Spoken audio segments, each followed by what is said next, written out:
supposed to wait a few minutes here in case, I think it just went. Okay. Hey, Fred, how's it going? Hi, Tom. I guess Fred's left us. I only got one person here.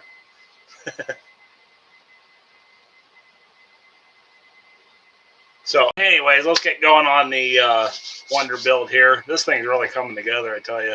They're actually sitting on the wing. You can see part of the rotor here. Anyways, so what did we do on the last episode? We got sheeting on the bottom of the fuselages, and I think we made the rudders. Yep. And so we didn't get a whole lot done, but I think this episode we're going to get some things going here that is going to kind of make this into more of a bare bones model. I'm not sure if we'll get there 100%, but I do plan on today we're going to get the wing bolted down to the fuselages because we're ready to do that. And then you're going to see me start working on the tail section here. And hey FBV, how you doing, big guy? So we're going to move on to the tail section. We're going to try to. My goal is to get this thing into somewhat of a completed model, either this week or next weekend. We'll see how far we make it, but we got to get some stuff done here so we can build some other stuff, finish the wing up. I keep forgetting I need to finish doing my spars or my web bracing and the spars. And yeah, so let me show you what I got going on here. I'll try to do my best. The workbench is quite busy here with all this going on. So off camera, I went ahead and got the wing centered on the fuselages, and I've talked to Tom about this in depth about how to do this because with the something extra twin, it was quite easy because the wings bolted into the side of the fuselage. This one we got to make sure everything's dialed in straight and true. So I got it kind of set up here. I've made some decisions off camera here as to hey Dave, how you doing? And so made some decisions here on what we're gonna do here. So let me see if I can get a good camera angle here for you guys. Yeah, that's not too bad. Okay, so I don't want to mess with this too much. So what I did to yeah, we're getting there. Hopefully in next week, by next weekend, we might have something that resembles a completed airframe. But anyways, I want to square the wing up to the fuselages. So I started with my 90 here, and I running it across the trailing edge here to the wing, and that was kind of a pain, but I got them pretty straight, and I did both sides, like so, like this. Now you can barely see me on my level of my square over here, but we're square that way. And then I measured across the outside of the fuselages from here from left to right because this is pretty much set in stone.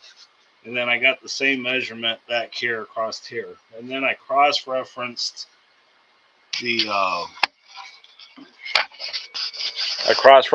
it from this wingtip to here, and I did the same over there, and I got the same measurements.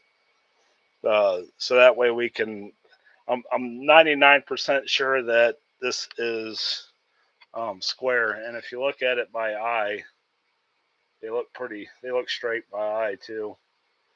The sheeting on the top's a little off. That's why it might look a little crooked, but I'm going to go with the measurements that were good. And so I'm going to go ahead and start drilling some holes for wing mounting bolts back here. I need a weight. Let's see. That's got some weight to it. I'm trying to not make this thing move as little as possible or at all. So that'll work there.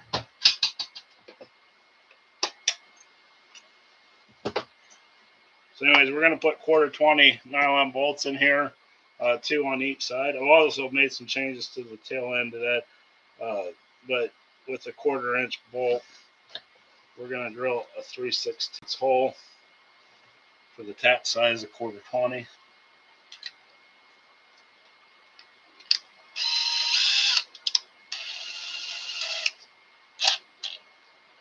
And I know I got a block in here, so we'll go. I usually just eyeball this stuff, but we'll go in something like that. And I'm going to angle my drill bit slightly to so that way when the bolt goes down, it sits flat on this tail end here. So try to make them as close as we can.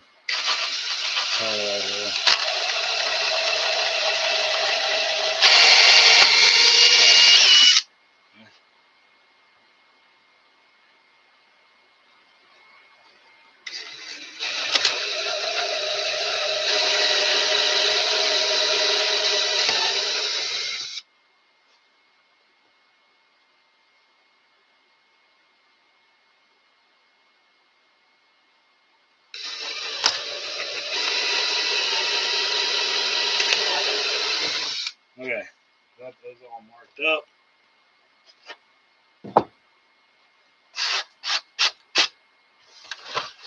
And we'll take this off.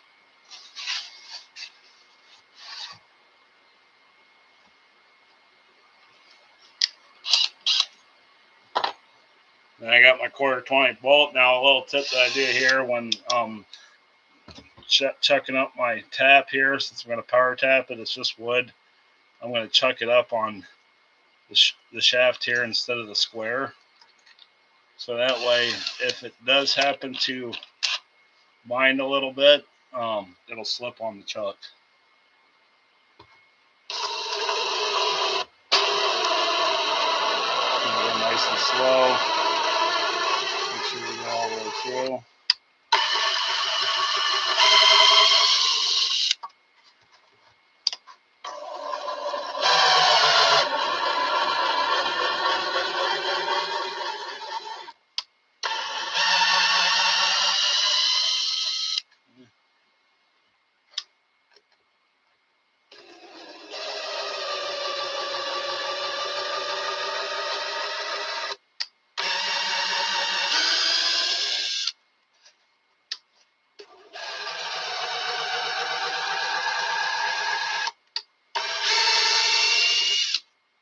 Now, threading. Let's I gotta get my model glue here.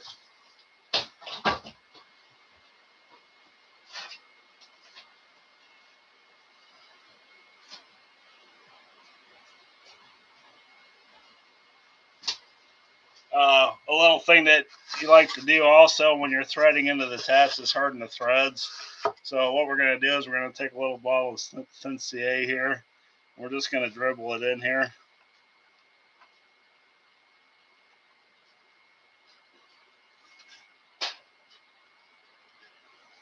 This is not 100% required, but I like to do it. And then we're going to let that sit there and dry for a few minutes. And while that's drying, we're going to go ahead and drill our wing out the 1/4 inch so our 1/4-20 bolt will pass through.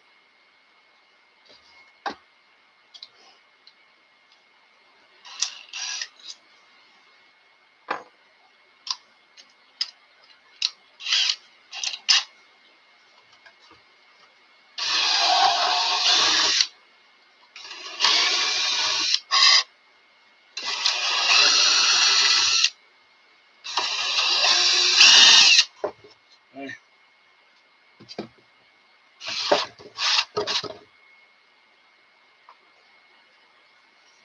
Yeah, what it does is by hardening the threads around it, the Thin CA gets into the threads, and you're basically making the threads harden. Now, once you get the Thin CA dries, you'll run your tap back through, and you can do that a couple of times if that's if that is what you desire to do. I have some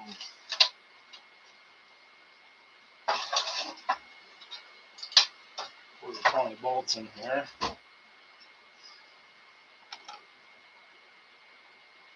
You harden the drill. No, I never have. You could, but we got some. I don't know if you saw the build of this thing, but there's a lot of wood up in here. So I've never hardened the bolt holes. I never found a reason to. Biggest thing is make sure that these are dry. These are still a little tacky, even though it's thin. It's still tacky. So it just does take a little bit to. You don't want to run your tap down in there with gummy CA, because then you'll wear out your tap, and it's not fun to clean half glued balsa or plywood dust in there. But good question. Yeah. The only thing I've ever done is if I'm a little worried about structure around here, is make some plywood, washers, spread the load out a little bit more. I don't think I'll do that on here. I don't think it's going to be that, because we got so much material in there. Okay, this one seems like it's dried pretty good.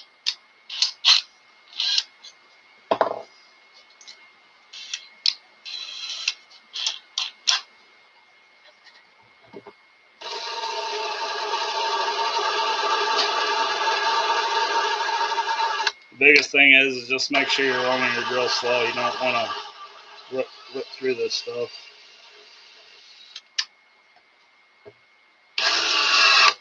Not like that. Okay.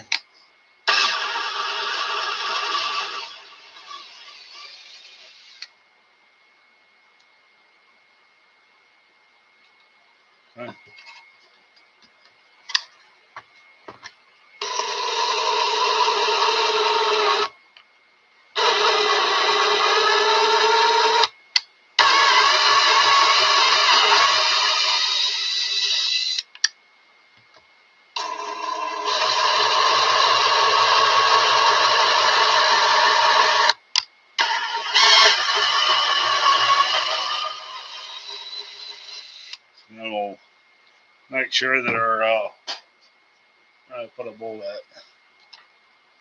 Yeah, no problem.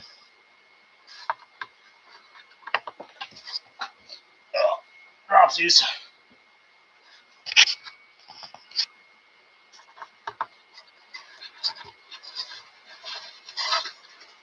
That feels a little gummy to me. It's kind of hard to go in there yet. So we'll run the tap back through there a couple more times.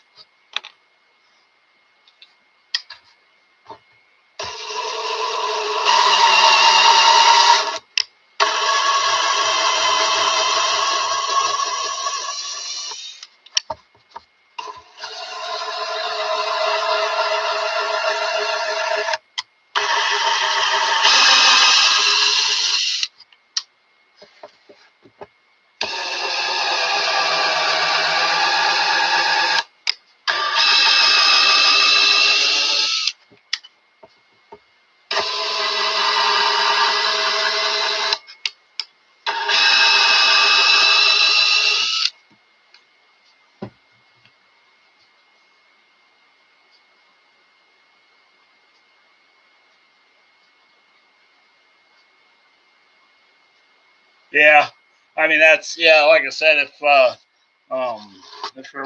you're truly worried about the joint failing, then a plywood plate probably. And I might end up doing that. Probably will end up doing that on here just to show that. I've done it on other planes. I did it on that on the Flying King, because because of the pull apart wing on that, I wanted to have some strength in there, so I put a piece of 1/8" ply across the wing bolts. Now those are fitting real nice. Nothing like worse getting to a field and putting the plane together and having a bolt that doesn't thread in there real nice.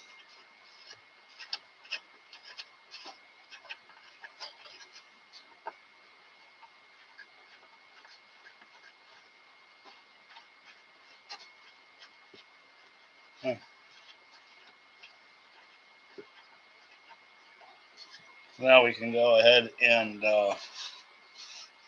reassemble here. Now we'll go ahead and cut the bolts too while we're got it here.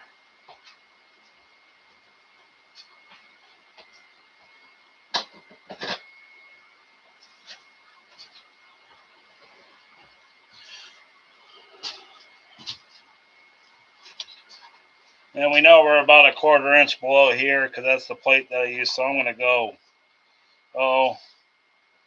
probably about a 1/2 inch. Let's go a little more. Yeah. And on these nylon bolts, you can just cut them with a pair of side cutters.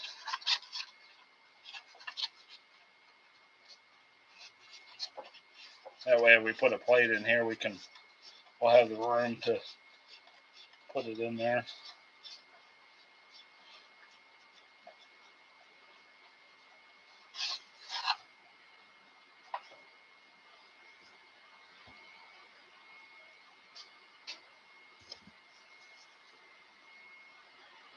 Now I'm just going to line up with this first one and cut the rest to fit.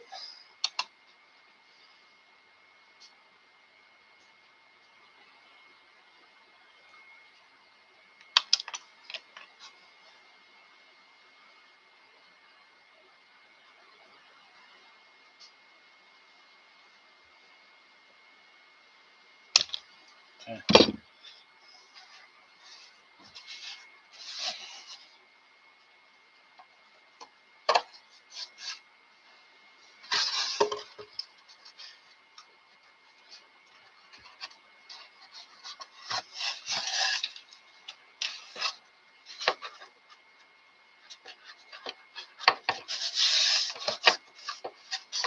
Come on.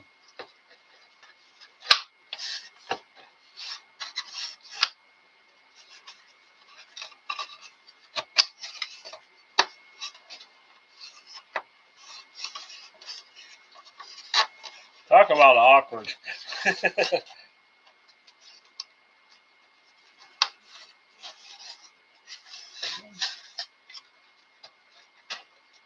it goes.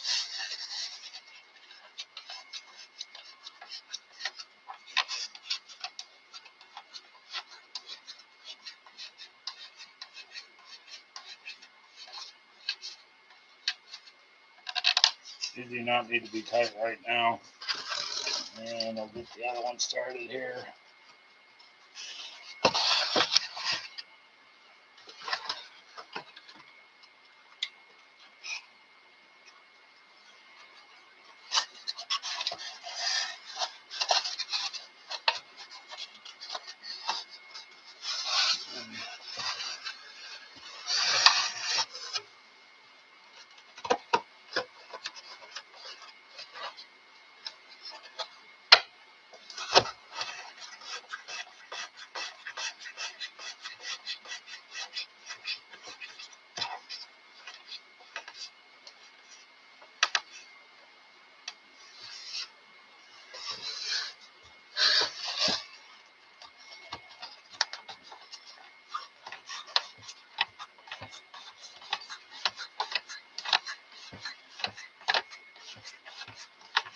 I'm going to go ahead and put all 4 bolts in because just to make sure everything's lined up, because now would be the time if you had to make any adjustments to do that.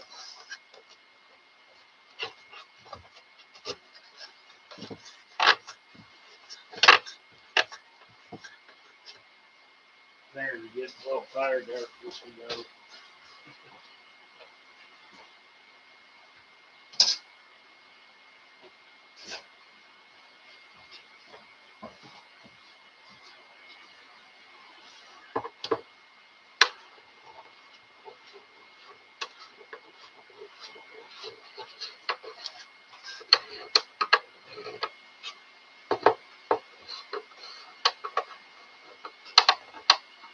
You do not need to make these very tight. You shouldn't be denting your wood in or anything.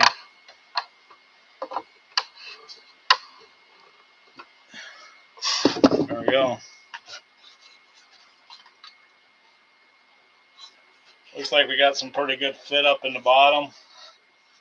I don't see any really major gaps in there. Got a little one there, but doesn't look too terribly bad. The good thing is if I trim, I don't know if you guys remember when I put that plywood plate in the bottom, but if I trim this just a smidge a bit, I'll be able to get this apart without having to take the whole thing apart. So I will, we'll have to do that when we take it back apart again. But that's going to be cool. All right, next we need to. I'm kind of working my way from front to back here. We built the wing first because that was the most logical choice, and then of course we had to have something to attach the wings to, which is the fuselages. So we did that, and now we're going to get the tail mocked up. Now I've already kind of went back and forth on distances here. I still got my full sheet of wood. This is going to be the start of my stabilizer.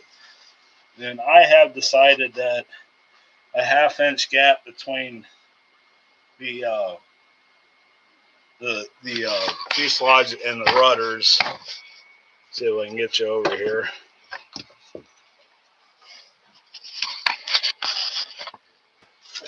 That a 1/2 inch gap will suffice.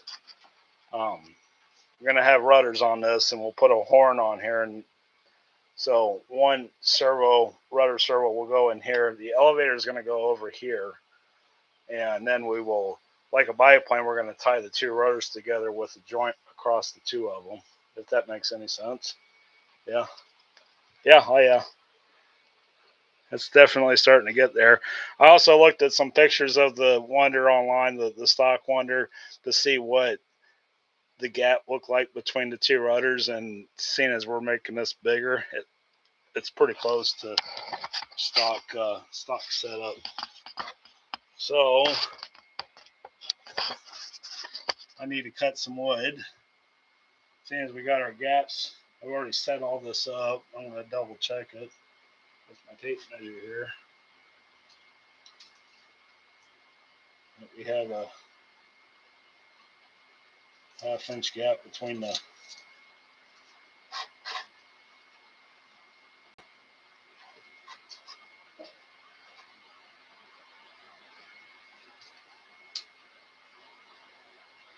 Yep. Okay, so we're good there. So next thing we got to do is determine the length of our initial piece.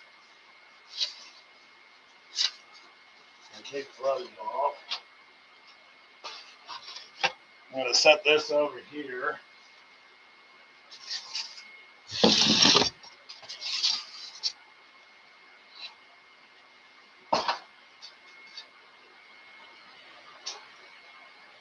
With 13.5, so 2 1/2 inch gaps would give us an inch. That'd be 14.5.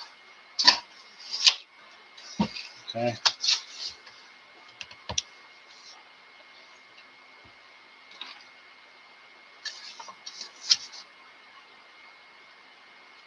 It is not our cut line though, because we got to make do with our rudders too, because this piece is going to go in here, and then the rest of them will be on the inside. And that's another 3/8 of an inch.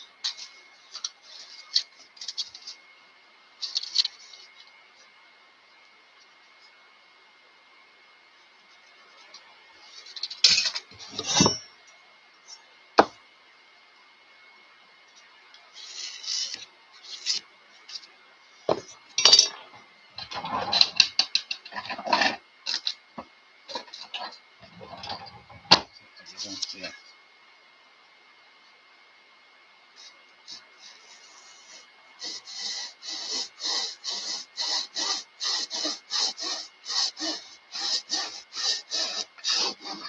Okay.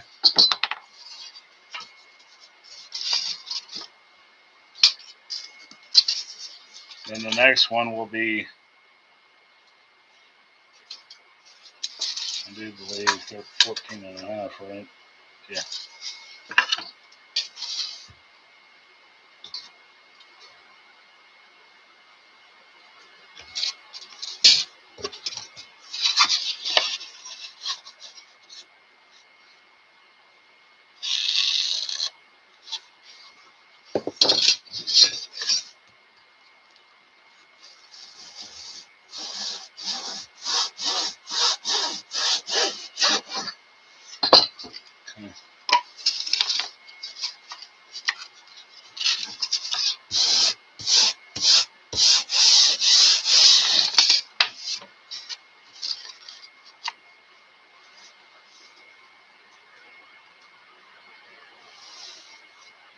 I want to make sure I get it centered so that way this is on the outside and I don't have much sanding to do.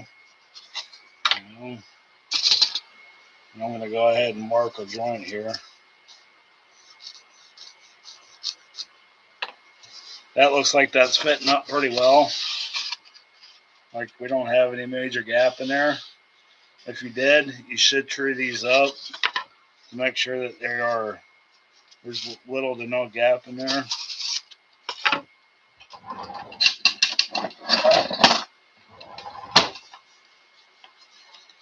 That's anytime you're edge gluing sheets together.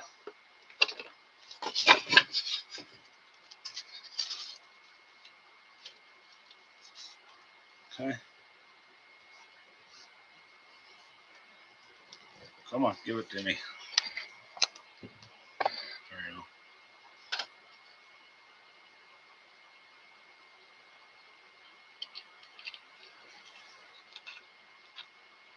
I am almost out of glue.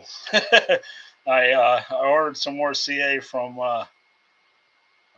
Waltz USA the other day, and it ain't here yet.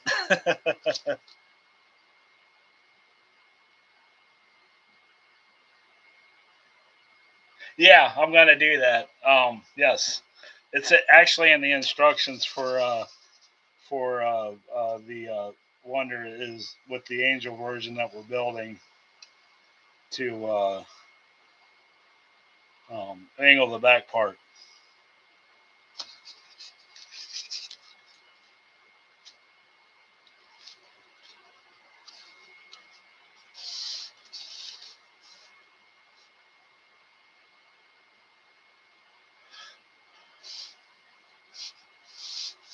I'm working, if you're just joining us, I am working on building the stabilizer out on the Twin Wonder here. So we're edge gluing some 1/4-inch balsa. Now I was going to get fancy and make some kind of plate to go in here to bolt the stabilizers together, but after some careful consideration, I've decided against that. You got to keep in mind a lot of times what you're doing with your plane and how it's going to how you're going to fly it and stuff. Now this plane, as you can tell, is not super big by any stretch of the imagination. So the only time that this plane's really going to come apart is when winter maintenance or I got to get in there and do stuff. Now this aileron servos are going to be accessible under hatches. Rudder and elevator servo are going to be accessible under hatches. The throttle servo is the only part of the plane that's not going to really be accessible without removing the wing from the fuselage, because the throttle servos are going to go in that area. That way we can get a bigger tank in it. But and also the battery, receiver, and switch, charge jacks, and all that will be accessible from under the wing, because all that's going in the center of the wing. So in reality, there's going to be 2 or 3 reasons you're going to take this apart. You're going to have to work on the throttle servos for some reason, or you're storing it for wintertime, or just to get in there and do some maintenance. It's a twin. Things, when you have a twin nitro airplane, things vibrate and oscillate inside the airframe, unlike if you had a single engine. So things come loose a lot. So there's a good chance that, like, after the first initial flight, when we get it flying, that this thing will come home. It's going to get torn apart. We're going to go through this nut and bolt check everything. With my Something Extra Twin, I do that a couple times a year when I'm flying it, just to make sure that things are staying together and not coming apart on it. Fuel tank bolts come loose, so that's why we're going to put hatches in the front so we have access to that, because that could be a giant pain to get a tank out if you don't put a hatch up there to just tighten up that screw so fuel tank quits leaking, because you might not see that until it's time to go fly. So that's why I try to get as many hatches in these things as I can, especially with twins, because you want to be able to easily access everything, especially while it's together. So anyways, that's a few things, and the other reason that it would come apart would be storage. Just because twins are kind of a pain to store. That the Something Extra Twin does not come apart. The fuses don't come apart from the center, of the wings come off. So that's why it lives up there, because it's just such a pain to take apart and to be able to store without causing any damage. All right, so we're gonna need a little short piece here, and then measure that.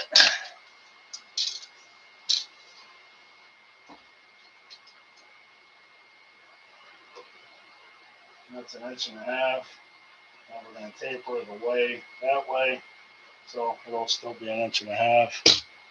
Let's get another piece of 1/4 inch balsa here.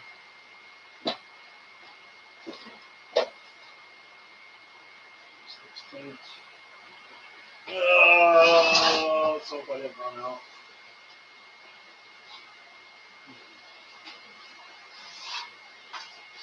Oh.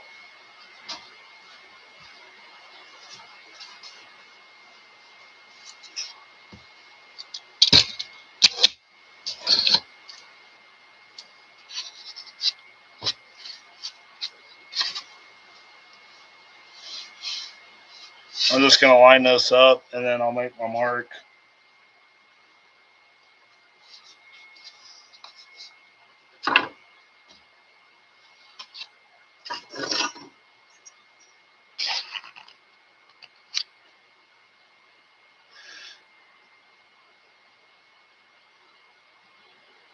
Yeah, exactly. And if you're at an event or something like that, you don't want to be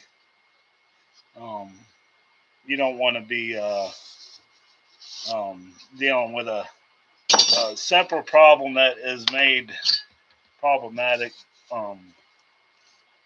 by burying stuff.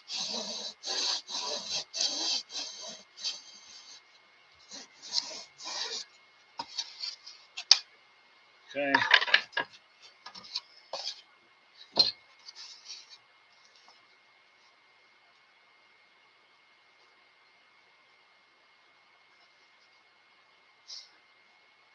Almost my mark.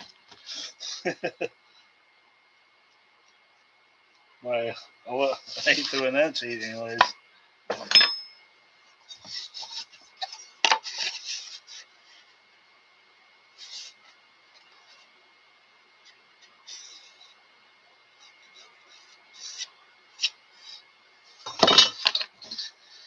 So I think what I was getting at with all that is that the stabilizer, I am going to put mounts in the back of the fuselage, plywood mounts, and I am going to screw the stabilizer down as an assembly with the rudders. It's just a matter of taking. I got a piece of wood underneath here. Not allowing that to sit flat. There we go. So the when it comes apart for like winter time or whatnot, I'll be able to unscrew the stabilizer. I'll undo 2 linkages from the servos, and we will be good to go there. And again, this fit up is fitting really nice, and we only need 1.5 inches width here, so we're going to cut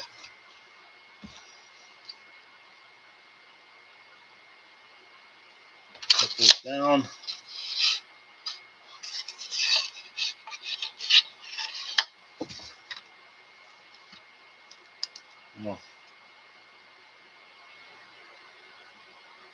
Inch and a half, not 2.5.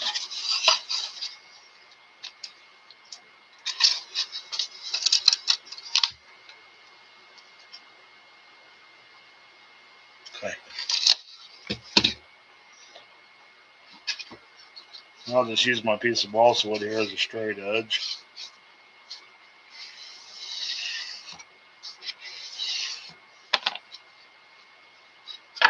And that'll probably end up being our elevator too, because we'll get it all in one go here.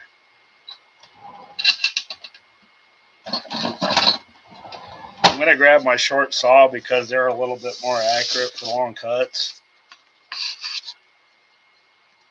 You could set this up and cut it in a jigsaw or bandsaw or whatever, but since it's with the grain,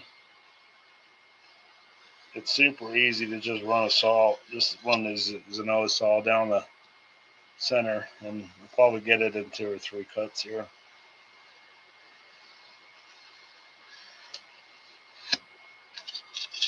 Yeah.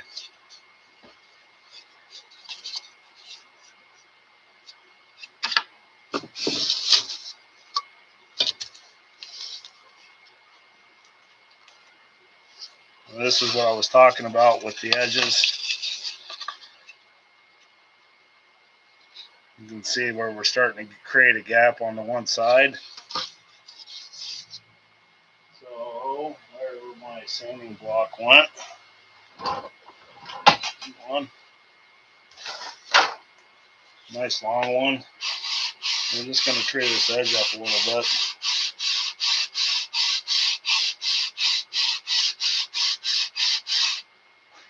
You can do this with a straight edge, like a metal straight edge that you know is true. If you're way off, pick your 2 points from corner to corner, depending on what way you're off. Trim it with an X-Acto blade. I prefer to do it this way.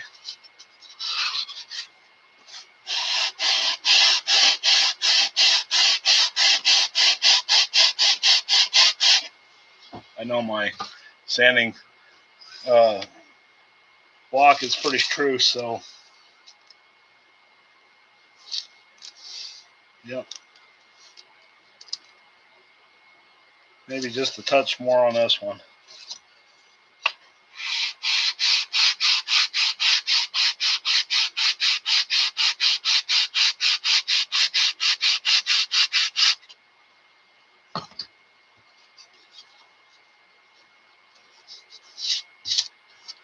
See, that's fitting. That's fitting a lot nicer now.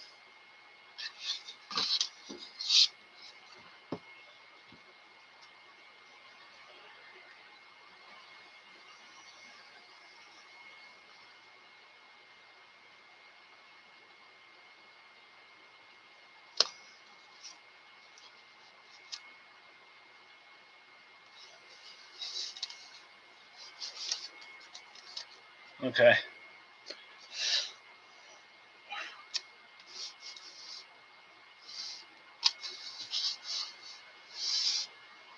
If you needed to do this on a wing skin, like say you need to join 16th or 3/32 or something like that, and you have the time, use Titebond to make your joints because they're a little easier to sand, especially if you're curving around like a wing, or say you need a really wide piece for a piece of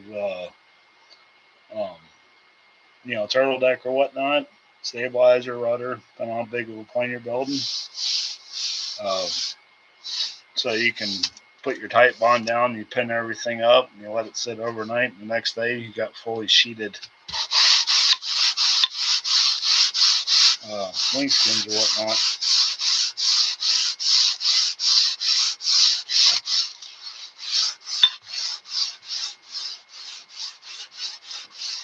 All right, let's do a mock-up.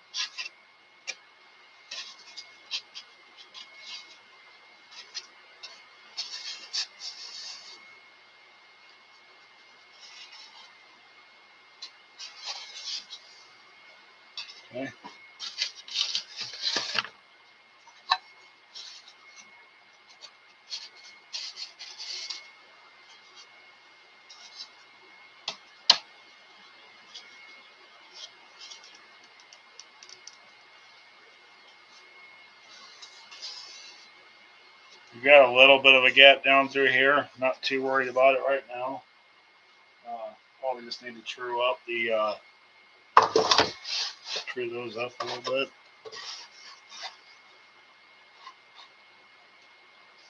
Okay. Well, it looks like it's starting to really look like a wonder now. That big old thing. All right. Let's once we got these in place, but they're not bolted down yet, we can slide this over. And that'll be the cut line for, like Dave said, to true up the bottom.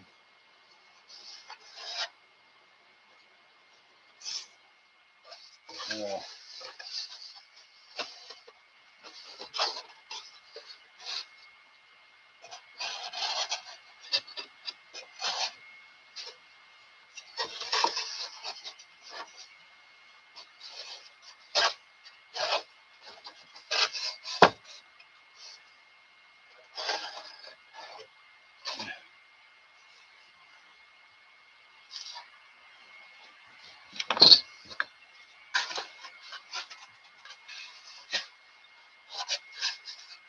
So we are going to lose a little bit of our bottom sheeting, but that's why that's so wide.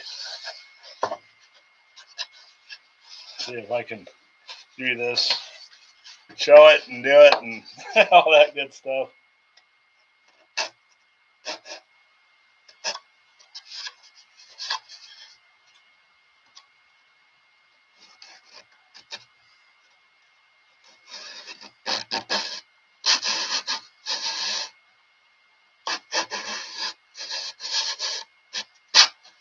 Just want to go a little easy here. Try not to cut your finger off.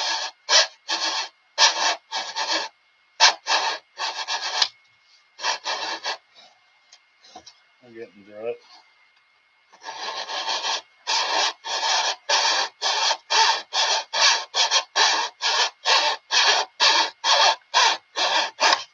Like that.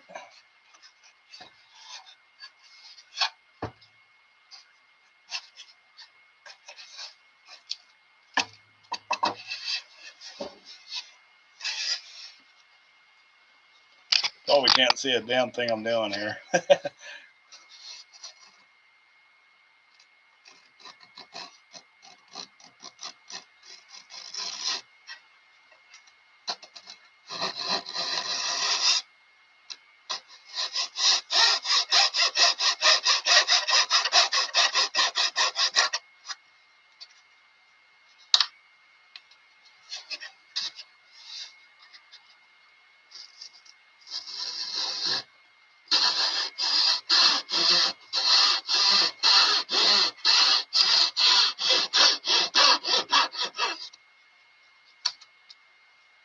Okay.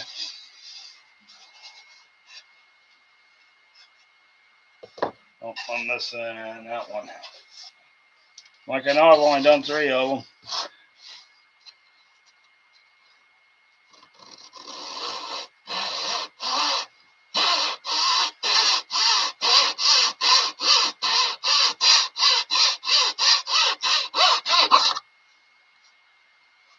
Okay.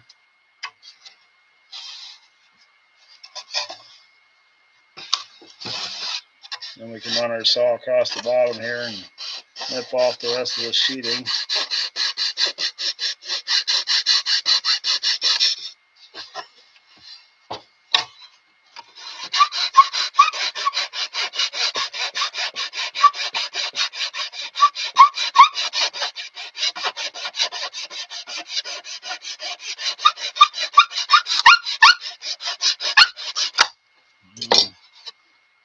No better, Dave?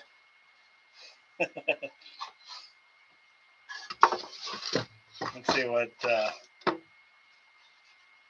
we're not done with the rudders either. I don't think I explained that in the last one, that these cutouts down here underneath the rudder, That's for a piece of square spruce to go into, on the off chance that when you're landing you catch the rudder. I don't think that's really going to happen with this one, but I went ahead and threw it in there.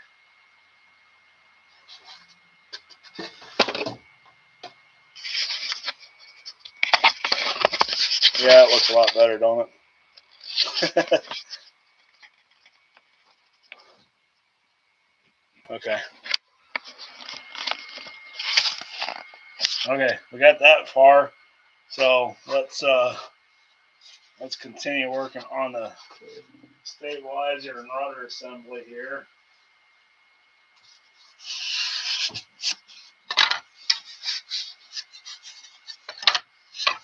Now, what do you guys think? You think 1.5 inches is going to be enough of an elevator? It's pretty short coupled. I think that'll be enough. I like to do the that looks about right method with when designing stuff up. So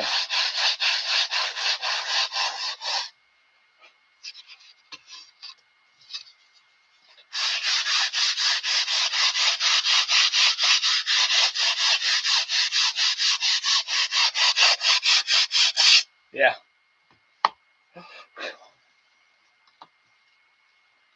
And just like that, we got a stabilizer now. We could get a fancy and put some radiuses in here. I don't think that the plans might be just straight on the angle.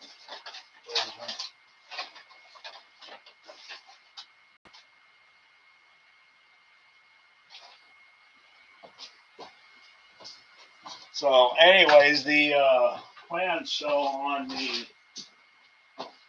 regular size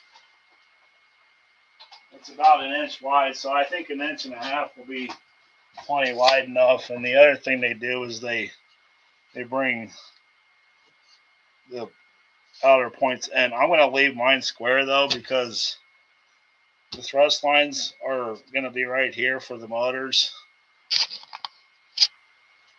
So if I taper this up, then I'll lose some authority because my air is going over here instead of down the center. I'm going to do the same with that's why I kind of set the rudders up too, outside of the fuselage, so that way they have some air going over them to make them have a little bit more authority to it. So there's our that and that. And then I do believe we made this out of 3/16, if I remember right.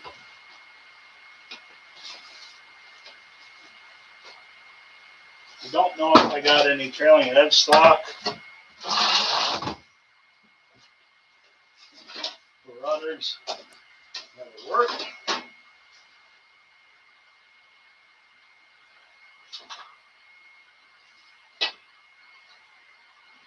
And this.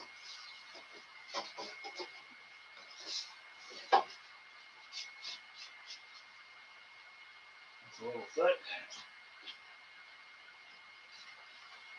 Anything that's going to be wide enough is going to be this.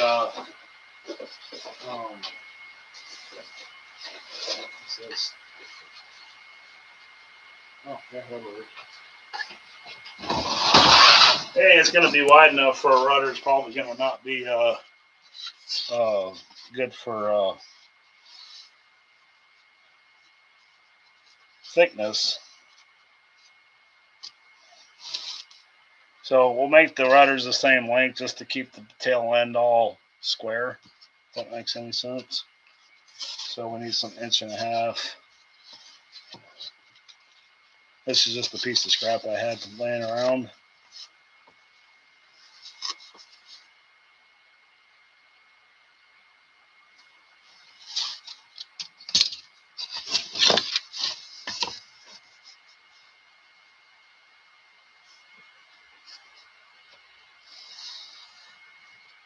It's going to be long enough. Yeah, almost.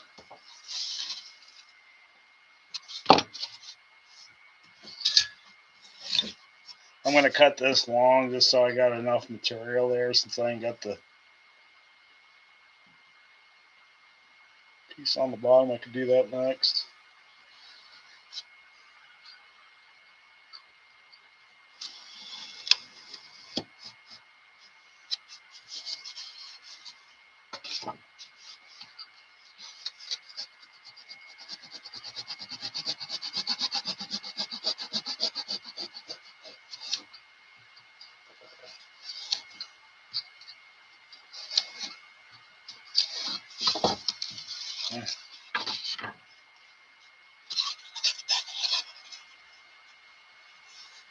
Something like that. Yeah. Seeing as we're going to have dual rudders, and the shorter rudder will have a lot more authority than that. Now, I had a piece of spruce here. Must be this guy. Oh. Let me see if I can find a piece of spruce here. Just give me a moment.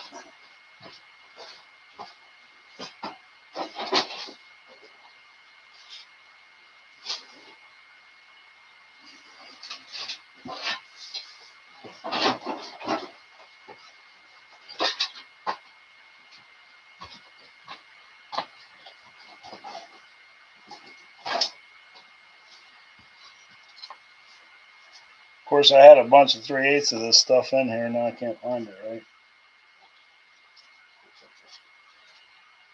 That's pretty close.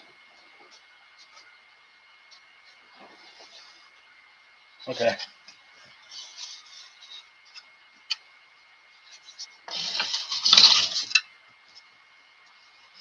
We can always sand it down a little bit too to make it the 3/8.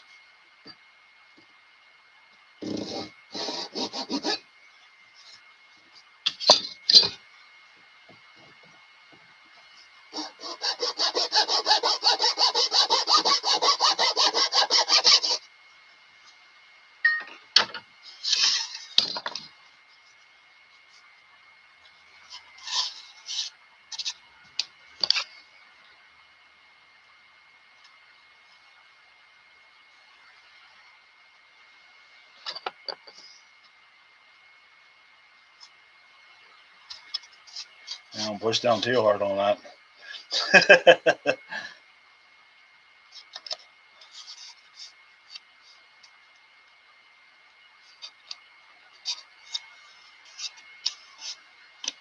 Okay.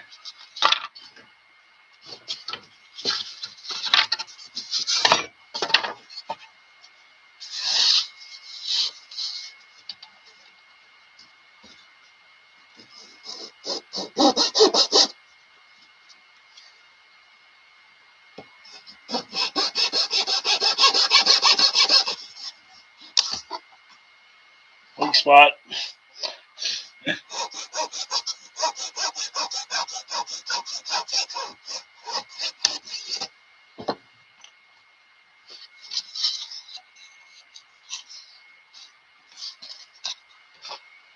Yes, this is the same thing that I got from Boss USA from a couple weeks ago. The glue's still good in it. And it still hasn't hardened up in the tip yet either.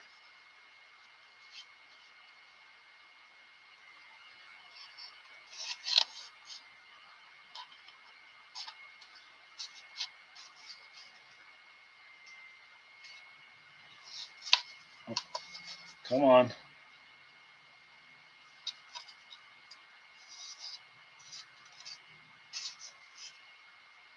All right. I'm going to set it aside before I break it again. All right. Got something to show you guys. I have been, I got a video coming out on the cauldron probably the next week. And I'm doing a test panel for the coloring on it. And why does that apply to the Wonder is because, I mean, look at this color. That's Miami blue from, you know, from Brodeck. It's dope with cover all over the top of it. And I think that's going to be the color of the Wonder. It's only got 2 coats of clear on it right now. White guy says you couldn't make this shiny, but it's, I'm doing 3000 grit between my coats here, and it's. What do you guys think of that? Yeah.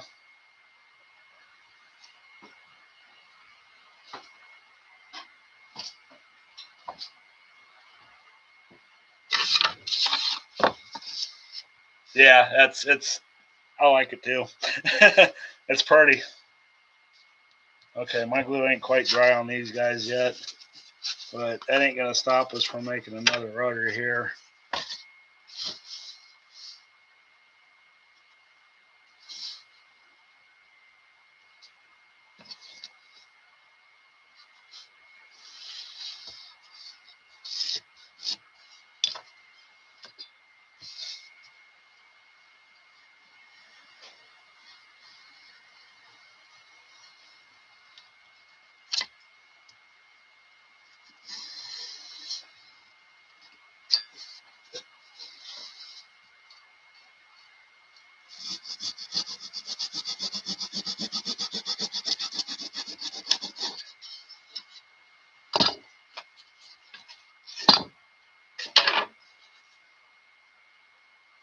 Biggest thing here is to make sure that our pieces are identical to each other. I got a first one's a little lighter than the other, so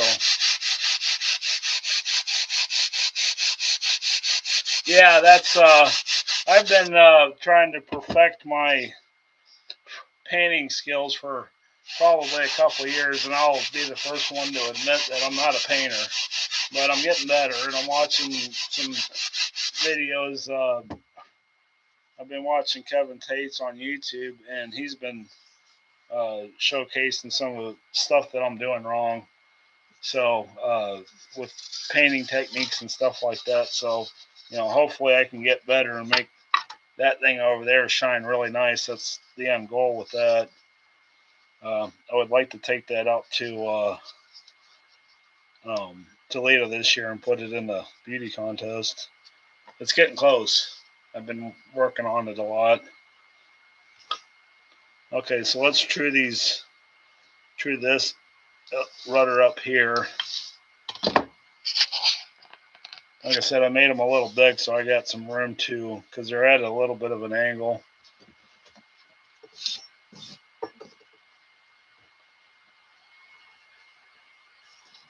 I know this bottom part's pretty flat.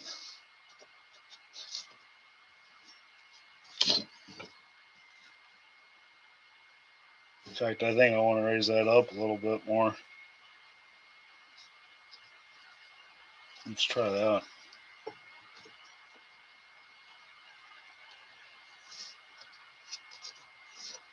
Okay. And then this one's going to get kind of angled up to follow the flow of the rudder.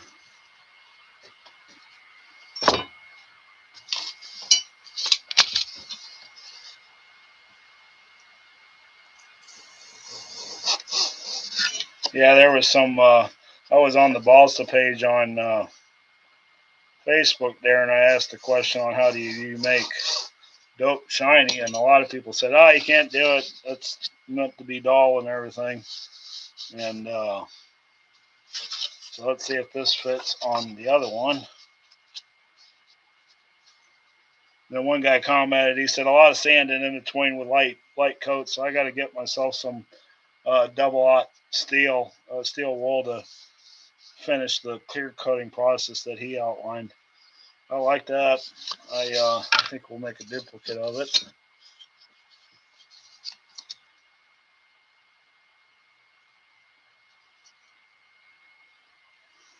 Make sure we got enough wood on both sides here.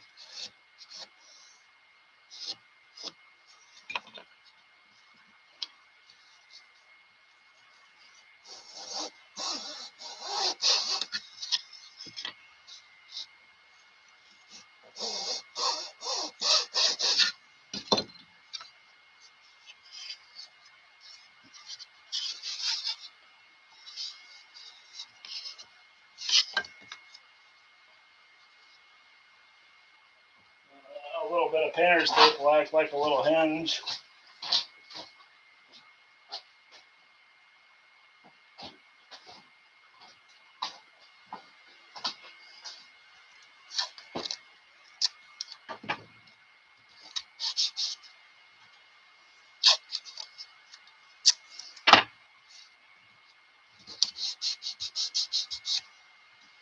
for mock-up purposes.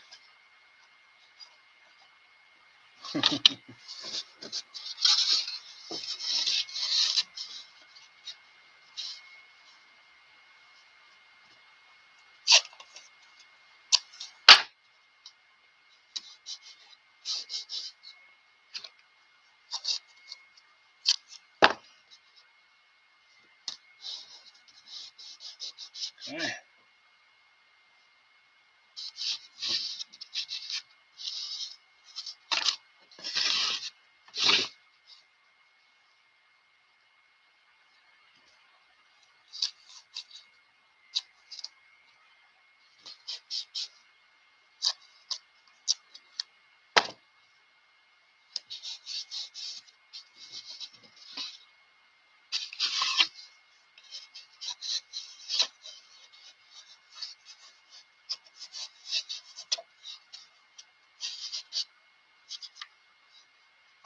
I already see a problem. That's why we mock things up.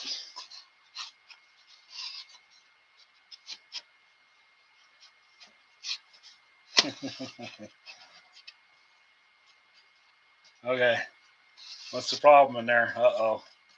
Can't move. Gonna have to, we are going to have to put probably some kind of, I don't know, 45-degree angle in there so that way that rudder can float from one side to the other. Okay.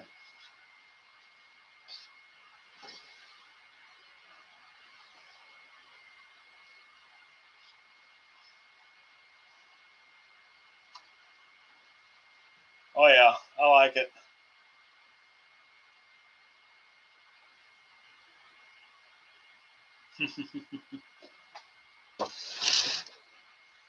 Well, I think that's it for the day. Don't go anywhere yet. Boy, that looks awesome, don't it? Every time I get something done on this thing, it's like I could just sit here and stare at it some more. Here's another angle. So next week we will we'll cut those angles into the elevator so that way our rudders can move back and forth. And then we need to work on, now that we got this part done, we're going to center this up and we're going to measure for ailerons, and we'll get ailerons cut for it. I don't know if we'll probably have to make our own tapered ailerons for it, because probably going to make them quite wide because they're not that long. And I want to make sure that this thing's got enough. It's easier to dial the rates down than it is to dial them up. So anyways, that's probably what we'll do next week. And then once we get the ailerons made, then we can do wingtips. You know, I talked about an X-Acto blade for doing I don't know if you guys know about the Wonder wingtips, where they're airfoil shape on top, but on the bottom they kind of come down and do a curve. I don't remember what those are called, but the Wonder was kind of known for them, and I really liked them on the ones that I did. But X-Acto used to make a circular X-Acto knife blades that you could carve things out with in a circle. They don't make it anymore. I looked and looked and looked, and I found some that were comparable, but they wouldn't fit in my X-Acto blade, and I wasn't going to spend $50 on a handle and to get set up with all that stuff. So we're basically going to have to carve those wingtips out of with the Dremel tool.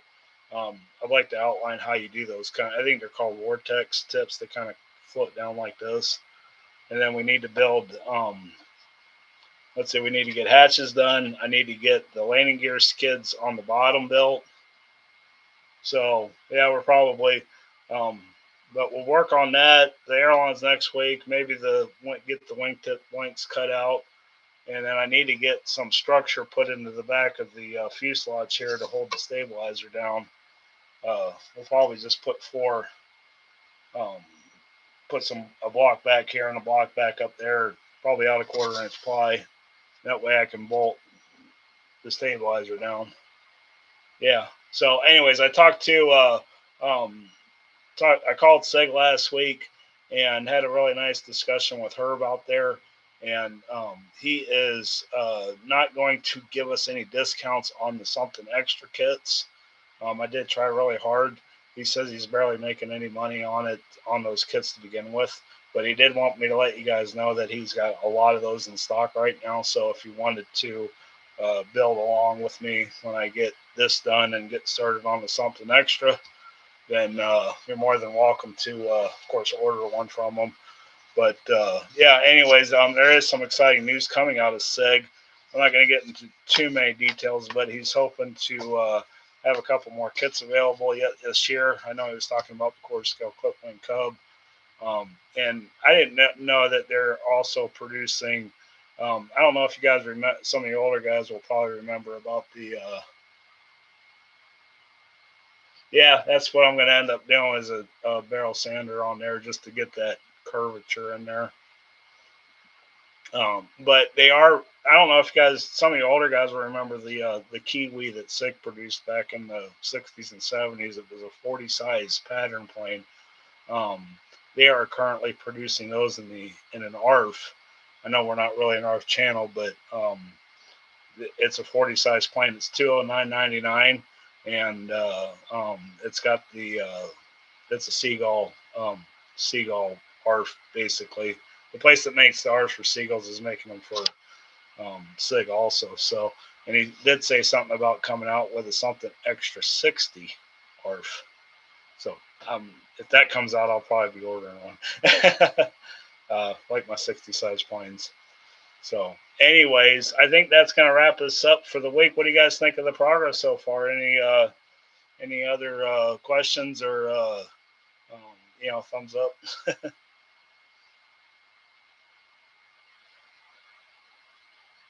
Getting real excited, getting close with it.